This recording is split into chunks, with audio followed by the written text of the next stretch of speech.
So এখন ধরে নিলাম আমি হচ্ছে ওয়াশ নিয়ে ফেলছি, এখন আমি এই গাউনটা পরবো। তার জন্য ফার্স্টে আমরা গাউনটা নিব, নেওয়ার পরে আমাদের এখানে গাউনটা এভাবেই দেওয়া থাকবে মোটামুটি। তো তারপরে আমাদের ওইখানে ওরা যেভাবে এটাকে করে রাখে, প্রসেসিং করে বা ভাঁজ করে রাখে, তাতে নেকের পার্টটাই মূলত আমাদের এখানে দেওয়া থাকে।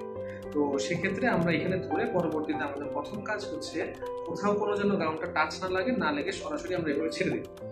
ছেড়ে দেওয়ার পর আমরা দেখবো যে হচ্ছে এটা হাতাটা কোন সাইড।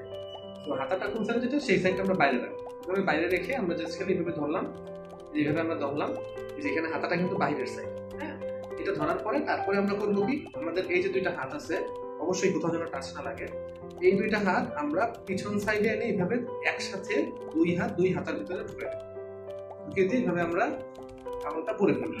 এই গাউনটা যখন আমরা পরলাম, এখন কিন্তু আমরা এই গাউন দিয়ে মানে এই হাত দিয়ে এই গাউনের এই বডির কোথাও কোনো জায়গায় আমরা টাচ করবো না। টাচ করলে সেটা আনস্টেরাইল হয়ে যাবে।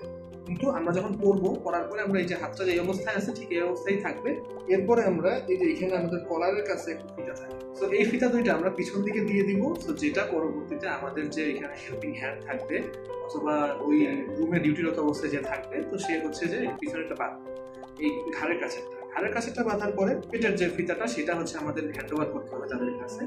তার জন্য আমরা একটু বেন্ড হলে এই ফিতাটা কিন্তু আমার বডির সাথে লাগানো অবস্থায় ছিল। যদি আমি সোজা থাকি ফিতা কিন্তু এই যে বডির সাথে লাগানো, তার জন্য আমরা একটু বেন্ড হলে একটু সামনে হেরলো। তারপরে আমরা এটাকে জাস্ট এভাবে ধরে এভাবে পিছন দিকে দিয়ে দিব, এবং তারপর আমাদের যে হেল্পিং হ্যান্ড থাকবে বা আমাদের সাথে যে আরেকজন থাকবে উনি এটা বেঁধে দিন যে আনস্টেরাইল আছে। এভাবে বেঁধে দেওয়ার পর, এখন তো বাঁধা হয়নি, তো এইভাবে বেঁধে দেওয়ার পর আমরা আমাদের মতো ওয়াশ দিলাম। এখন হচ্ছে গাউনটা খোলা।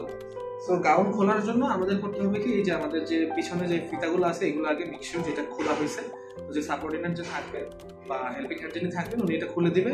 তারপরে হচ্ছে আমাদের এই কোমরটাও খুলে দিবে। কোমরটা খুলে দেওয়ার পর আমরা যেটা করতে পারি, একসাথে দুই সাইড এভাবে খুলতে পারি অথবা এক সাইডও খুলতে পারি। এক সাইড এভাবে ধরে এখানে ধরে আমরা জাস্ট এভাবে খুলে ফেলবো।